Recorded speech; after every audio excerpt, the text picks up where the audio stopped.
think challenge number 3 for me is the do better challenge, Yeah. which has been trending over the past 5 years.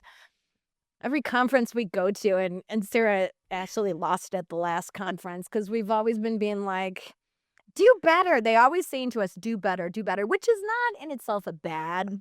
No. And I want to do better. I want to do better. But that's all we're told is do better, do more.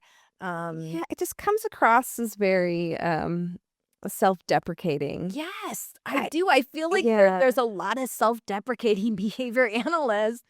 I mean, always telling us to do better, and Yeah. we do phenomenally. Yeah. I'm really happy. And they're striving all the time to improve. Yeah, But yeah, I that's interesting emotional component. it is. It's like Yeah. I remember we saw this great presentation by Dr. Pat Fryman, and he is just he's a real rock and roller. He really is. He really is, and he's just saying he came to Nurture Nature, and he was saying that he heard at the conference that there were bad behavior analysts. And he was like, no, behavior analysts are good. They are good people. And he went on to say, they're a superhero that, isn't never going to get a Hollywood movie made of them. And that, we dedicated few. And I think when he said that, I got chills. Yeah, he's a magical speaker also. Yeah. Just really connects with his audience and But just an excellent person also. The science works. It does. And it's been proven. And a lot of people do the right thing every day. And a lot of behavior analysts dedicate their livelihood and their vitality to helping other people. And that's a good and beautiful thing. It is. And, ABA is not just for autism. We've taught recovering stroke victims how to speak again. And we teach a variety of diagnoses and medical fragility and, design systems that work for people that might not have these systems that need it to be more emergency management for addiction. There's a lot of applications of ABA beyond autism, which I hope we will explore more. Yeah. Yeah. But the do better. Oh, yeah. We're a self-deprecating field. It's like, maybe we need to start talking positively and use our own science on what we're saying about our science. Right? I agree. I think it's important to have pride in the things that you do well. Yeah. And also know that we're constantly striving to do better. But why can't it be both? I do this really well, and I'd like to improve in this area. Yeah. Instead of, I'm terrible. Yeah. I gotta do better.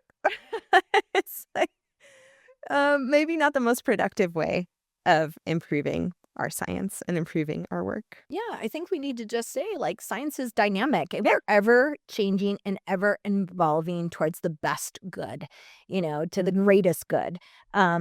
So, yeah. What's another challenge being a behavior analyst? I think sometimes the party question. The party question. It happens the same way every time at a party. Oh. Someone's like, Sarah, what do you do? Oh, yeah, that's an awfully long. And you say, I'm a behavior analyst and also a nurse practitioner and a PhD student. And then they glaze over and walk away. Actually, I heard I hear they always say, are you analyzing my behavior right now? Oh, yeah. Like at every party, it's like, what do you do? I'm a behavior analyst. Are you analyzing my behavior right now? I always say, yes, I am. I actually think, that's an interesting question. I don't know why we have such an emphasis socially on talking about our jobs, but we really do. I feel like maybe I should just make one up. Like I'm a dog herder. Oh, yeah, that might be a more appropriate social. Which the science of ABA has been applied to. In fact, we went to a workshop. That's right. On dogs and ABA. Yes, athletic dogs, competitive dogs, and rats in jars. Yes. It can be used across a variety of sciences and fields and industries and healthcare and it works. In so many ways, it really does work. It really does. Yeah. But it does have challenges. Yeah. Yeah, that's true. I think treatment integrity. This is a term that behavior analysts use when we have the right treatment we've proved functional control, meaning we've implemented treatment, we've seen maladaptive behaviors go up, autonomy, self-expression, functional communication go up. We see maladaptive behaviors go down. Yes. Yes, but treatment integrity. Yeah. I think one of the things that really affects that is when we have staff changes. And that happens frequently because we have a lot of people that are in school and are advancing and learning, and we love that and we want to support them. And sometimes we have to make changes because, hey, it's a new quarter and now I have a new schedule. And so sometimes getting everyone trained up immediately to keep that treatment integrity can be a challenge. Yeah. And we have nanny changes, right? Yep. And mediators, right? Mediators are the people that are going to implement the treatment. So there might be changes. Grandma comes to town. That changes things. Yeah. Don't cry. Here's that new toy you've been wanting. Right. Don't cry, you. Wipe your eyes. This is fine. Grandma's here. Yeah. And that might not be the treatment plan, right? It might be like he's got to say, what he wants or, yeah. So, yeah, treatment integrity can be tough. Another challenge. I mean, I think building new things, which is something I really love to do, building new programs, new social skills groups, new outings groups, maybe a new adaptive skills group where we're working on life skills. All of these things are so much fun, and they can be really hard because you'll have scheduling issues, you'll have staffing issues. There's a lot of moving parts when you're building new things. Yes. And that can be really challenging. Yeah. I love those challenges, though.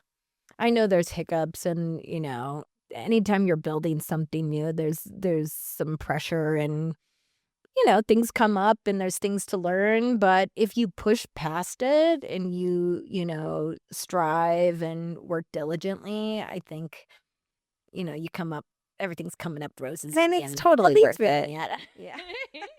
It is totally worth it. But new program designs and going through the process of that and, that can be challenging, new clinical programs. Yeah. Yeah. Any other challenges being a behavior analyst? Something I learned from you early on, which I think is really important, not taking home the emotions of the day. Yeah. Learning to rationally detach and go about your life after work. That was really hard for me at the start. Yeah.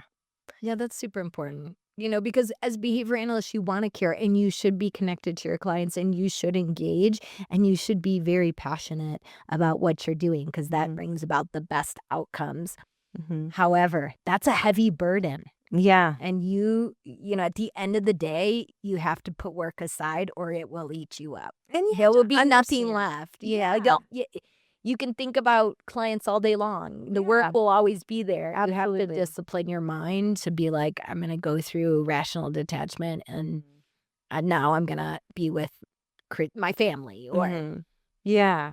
I think being able to redirect back to yourself at the end of the day is so important because you have to be well to help others. So true. And it does come to a point if you're allowing these stresses to creep into your mind outside of work hours that that's all you'll do. You get overwhelmed. Yeah. Because we're in the problem-solving business a lot of times, so it's like we're dealing with a lot of problems. We ask people, what are your greatest challenges? Let me work with you and take those on. And you do take them on. Yeah. And you have to be strong. Yeah, you really do. And I think it's also just really important to take care of yourself in that way. To make sure that when the day is over, I'm finding a way to put that aside so that I can focus on myself for the night and then come back refreshed to this problem the next day.